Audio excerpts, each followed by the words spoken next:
सियासत में दो तरह के नेता होते हैं, एक वो जो गलत करने के बाद भी अपनों को बचाने के लिए किसी भी तरह की चाल चलते हैं, कोई भी हद जो है वो पार कर जाते हैं, और दूसरे वो होते हैं जो गलत करने वालों को अपनों को भी भरी सभा में आईना दिखा देते हैं। सीएम योगी एक ऐसे ही नेता है। इसकी झलक तब दिखाई दी जब मजाक मजाक में उन्होंने रवि किशन के नाले पर बने घर का मुद्दा उठा दिया।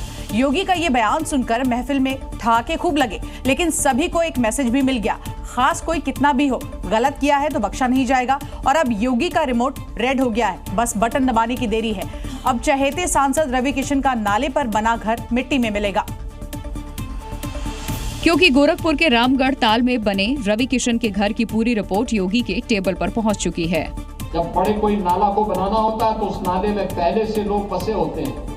जैसे रामगढ़ ताल में रवि किशन ने नाले के ऊपर घर बनाया हुआ है कि भाई देखो नाले के ऊपर मत बनाओ। देखिए अब ये नहीं हो सकता है कि वो नाले के ऊपर कोई भी बना दे और पता ही ना लगे। अब तो मशीन से ही सब पता लग जाएगा, सेंसर बता देगा कहाँ पे नाला जाम हो गया है, और फिर वहीं से बटन दबा करके उसको खुलवाने की व्यवस्था भी हो जाएगी।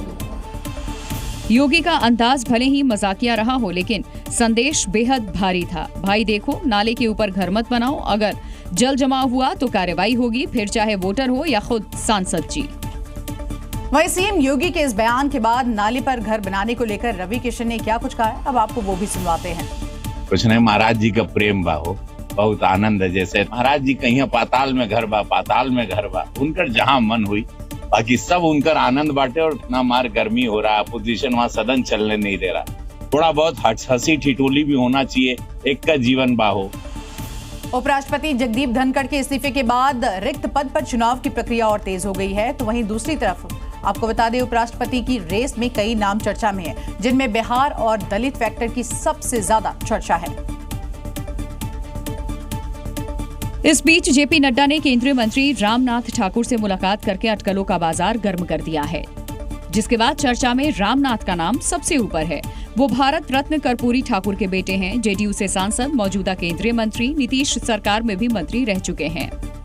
हालांकि बीजेपी ने इसे बिहार वोटर लिस्ट से जुड़ी मुलाकात करार दिया, जबकि राजनीतिक जानकार इसे उपराष्ट्रपति उम्मीदवारी से जोड़ रहे हैं। रामनाथ ठाकुर बिहार की अति पिछड़ी जाति से आते हैं, जो आगामी विधानसभा चुनाव को लेकर भी गेम चेंजर साबित हो सकता है। हालांकि इसके अलावा भी उपराष्ट्रपति की रेस में कई नाम चल रहे हैं। बिहार में एसआईआर और दिल्ली तक उसका डर। दरअसल वोटर लिस्ट वेरिफिकेशन के नाम पर उठे सवाल अब सियासत की जमीन तक पहुंच चुके हैं। पटना में विधानसभा का मॉनसून सत्र इस मुद्दे पर गरमाया रहा और संसद में भी विपक्ष इस मुद्दे को लेकर हमलावर है। इंडिया गठबंधन इसे लोकतंत्र से छेड़छाड़ बता रहा है, जबकि सरकार इसे जरूरी बता रही है। वोटर लिस्ट को लेकर जो बवाल बिहार से उठा, अब उसकी धमक दिल्ली तक सुनाई दे रही है।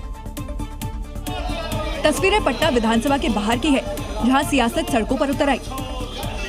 एसआईआर यानी मतदाता सूची के विशेष गहन पुनरीक्षण को लेकर विपक्ष ने सरकार को घेरा।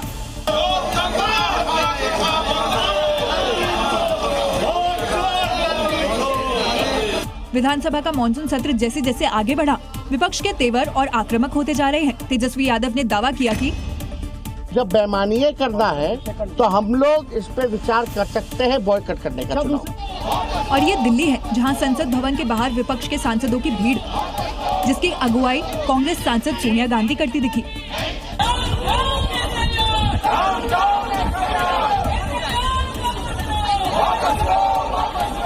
विपक्ष कह रहा है कि वोटर लिस्ट की आड़ में लोकतंत्र को निशाना बनाया जा रहा है।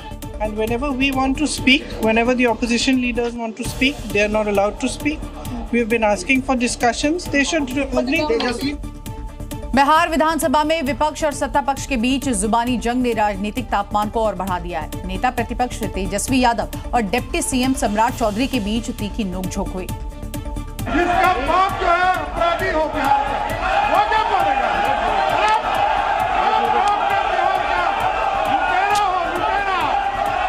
अभी हम तो नहीं थे, अंदर हम नहीं थे, नहीं तो फिर उनको बुखार हम छुड़ा देते। बिहार में जारी एसआईआर यानी कि स्पेशल इंटेंसिव रिवीजन को लेकर सियासत लगातार जारी है। पटना से लेकर दिल्ली तक इसका विरोध हो रहा है, लेकिन इन सब के बीच अब भारत के निर्वाचन आयोग ने स्पष्ट कर दिया है कि बिहार में जारी इस अभियान का उद्देश्य ये है कि कोई भी पात्र मतदाता नहीं छूटे। ईसीआई के मुताबिक 99% मतदाताओं को पहले ही कवर किया जा चुका है।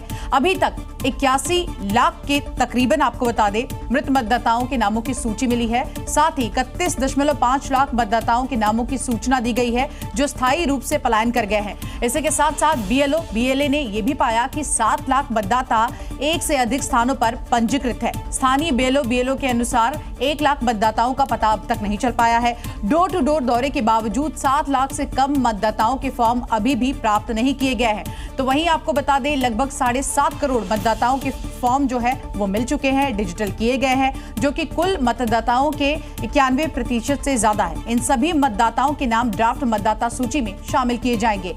दावों और आपत्तियों की अवधि के दौरान उनके सत्यापन की सुविधा भी दी गई है। बिहार की राजधानी पटना में एनएसयूआई के कार्यकर्ताओं ने जोरदार प्रदर्शन किया। वोटर लिस्ट समेत कई मुद्दों को लेकर विधानसभा का घेराव करने की कोशिश भी की गई और इस दौरान पुलिस और प्रदर्शनकारियों के बीच जमकर झड़प हो गई। सड़कों पर नारे, हाथों में झंडे और निशाने पर सरकार। एनएसयूआई कार्यकर्ता जब विधानसभा की ओर बढ़े तो प्रशासन ने रास्ता रोकने के लिए बैरिकेडिंग लगा दी, लेकिन प्रदर्शनकारियों ने बैरिकेडिंग पर चढ़ाई कर दी और उसे तोड़ने की कोशिश की। हालात को बिगड़ते हुए देख पुलिस हरकत में आई और उन्हें तितर-बितर करने की कोशिश की गई और जब बात नहीं बनी तो पानी की बौछारों से प्रदर्शनकारियों को पीछे ढकेला गया। वाटर कैनन का इस्तेमाल होते ही कुछ लोग पीछे हटे, लेकिन कुछ वहीं पर डटे रह गए और सरकार के खिलाफ जमकर नारेबाजी शुरू कर दी। मार्च सदाकत आश्रम से शुरू हुआ था और विधानसभा तक पहुंचने की कोशिश में टकराव का रूप ले लिया।